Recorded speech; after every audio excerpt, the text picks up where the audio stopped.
আসসালামু আলাইকুম দাদুরা, কি খবর? কেমন আছেন? নিশ্চয়ই ভালো আছেন। আমিও আছি, আলহামদুলিল্লাহ ভালো আছি। দাদুরা, ছোট্ট একটা ভিডিও ক্লিপ দেখেন। টাকা পয়সা দিয়ে কি করবেন? ঠিক আছে, যে টাকা পয়সা ইনকাম করতেছেন, যদি সহজভাবে সুন্দরভাবে, ঠিক আছে, যদি ব্যয় না করতে পারেন, তাহলে কপালে কিন্তু খুবই দুর্ভোগ আছে। যেমন আজকের একটা নারায়ণগঞ্জের একটা ঘটনা, নারায়ণগঞ্জের সোনারগাঁর একটা ঘটনা, ছোট্ট একটা ভিডিও ক্লিপ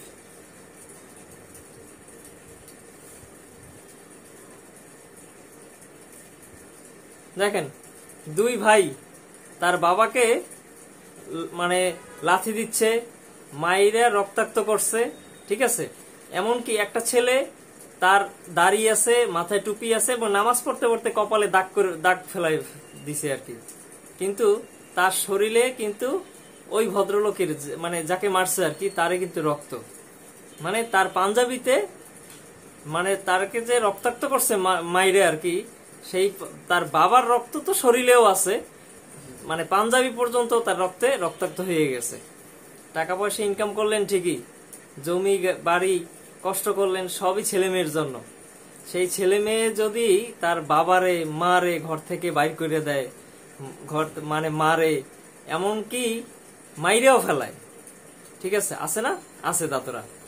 হ্যাঁ, এই জন্য বলছি যে টাকা পয়সা ঠিকই ইনকাম করতেছেন, এটা যদি সহজভাবে সুন্দরভাবে এটা যদি ব্যয় না করতে পারেন, কিংবা সবকিছু ঠিকঠাক করতে না পারেন, ছেলে মেয়েদের মানুষ করতে না পারেন, তাহলে এর থেকে দুর্ভোগ, ঠিক আছে, এর থেকে কষ্ট আর মনে হয় কিছুই থাকবে না।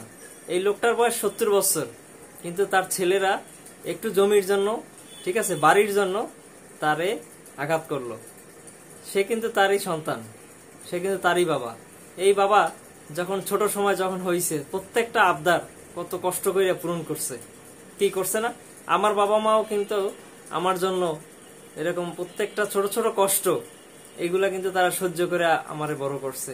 এটা শুধু আমার একার ক্ষেত্রে না দাদু, এটা কিন্তু প্রত্যেকের ক্ষেত্রেই। প্রত্যেকটা বাবা মাই তার সন্তানের জন্য যে কষ্ট করে, এইটা সে যদি উপলব্ধি করতে পারে তাইলেই আলহামদুলিল্লাহ। আর যদি উপলব্ধি না করতে পারে, তাইলে এরকম চর থাপ্পড় কিল ঘুষি এমনকি মাইরাও ফেলায়। এরকম বহুত নজির এই বাংলাদেশেই আছে। এই জন্য বলছি, সৎ পথে ইনকাম করেন, সৎ পথে খরচ করেন, ছেলে মেয়েদের সুশিক্ষায় গঠন করেন, ছেলে মেয়ে যেন মানুষ হয় মানুষের মতো, সেই শিক্ষা ছোটবেলা থেকেই দিতে হবে। তা না হইলে এরকম পথে ঘাটে এখন যেরকম যে খবরগুলা পড়তেছি, কাল যেন আমি নিজেই না যেন এরকম খবরের শিরোনাম হয়ে যাই।